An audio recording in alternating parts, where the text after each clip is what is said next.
अब यहाँ पे आपने बताया है कि जब चलने वाला स्टेज आता है बच्चों में तो यूजुअली वहाँ पे डिटेक्ट होता है। अब हम कई बार ये देखते हैं कि चलने के दौरान तो बच्चा नॉर्मल होता है, बट जैसे जैसे आगे वो बढ़ते रहता है, जैसे कि 6 मंथ से हट के 1 ईयर चले गए या 2 ईयर्स चले गए, तो स्पेशली ऐसा कौन सा एज क्राइटेरिया है जहाँ पे सबसे ज़्यादा ये प्रॉब्लम पकड़ में आती है? तो सबसे ज़्यादा प्रॉब्लम ये पकड़ में आती है वॉकिंग एज में ही, between 1 to 3 years. 1 to 3 years. या और इस प्रॉब्लम में मेन चीज़ क्या है, वॉकिंग डिले नहीं होता है। नॉर्मल टाइम पे बच्चे चलते हैं और जब बच्चा लंगड़ता है एक तरफ और बच्चे को दर्द नहीं है बट बच्चा लंगड़ रहा है, तो that is the first sign कि कुछ गलत है, तभी एक्सरे में पता चलता है।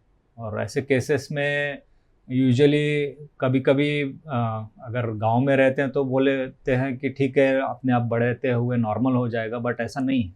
एक बार हिप डिसलोकेशन है, वो भी चलने वाले बच्चों में, तो वो सर्जरी के चांसेस बहुत हाई होते हैं। तो सबसे best chance is to catch them early, यानी स्पेशली डिलीवरी के बाद अगर आप 6 महीने में उन लोगों को डायग्नोस कर सको, पकड़ सको, तो that's the best time which gives the best result also without much bigger surgery. अब यहाँ पे जो स्पेशली विलेज एरियाज होते हैं जहाँ पे पेरेंट्स को ज़्यादा अवेयरनेस नहीं होती है इस चीज़ पे कि हमारा बच्चा सो प्रॉब्लम से गुजर रहा है, अगर ये प्रॉब्लम हिप डिसलोकेशन की डिले हो गई या अनट्रीटेड हो गई तो इसके आगे चलकर क्या कॉम्प्लिकेशंस हमें नज़र आते हैं? क्या बच्चा सिर्फ लंगड़ता ही रहता है या उसका अपार्ट फ्रॉम दैट बॉडी पर भी कोई इफेक्ट पड़ता है? तो ये आपने सही सवाल पूछा है, क्योंकि हम लोग जो बात कर रहे हैं वो 3 साल 4 साल के बच्चों में बात कर रहे हैं, बट अगर बहुत सारे पेरेंट्स हैं जो ट्रीटमेंट पता नहीं चलता है, इसकी वजह से लेट हो जाता है। और काफ़ी सारे मेरे पास ऐसे पेरेंट्स हैं जो अनअफोर्डेबिलिटी की वजह से करवाते नहीं हैं।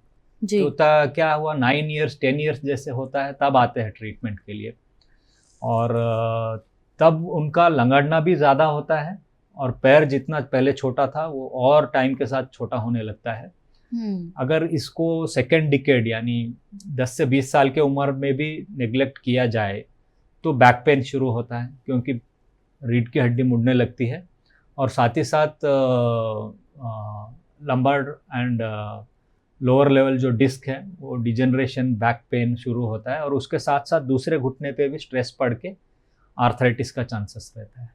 यानी कि सिर्फ एक प्रॉब्लम को अगर हम सही समय पे ट्रीट ना करें तो इसके ओवरऑल बॉडी पे इतने सारे इफेक्ट्स पड़ सकते हैं। बट क्योंकि वो देर से पता चलता है तो काफ़ी सारे पेरेंट्स को पता भी नहीं चलता है कि ये एक्सपेक्टेड है बोल के।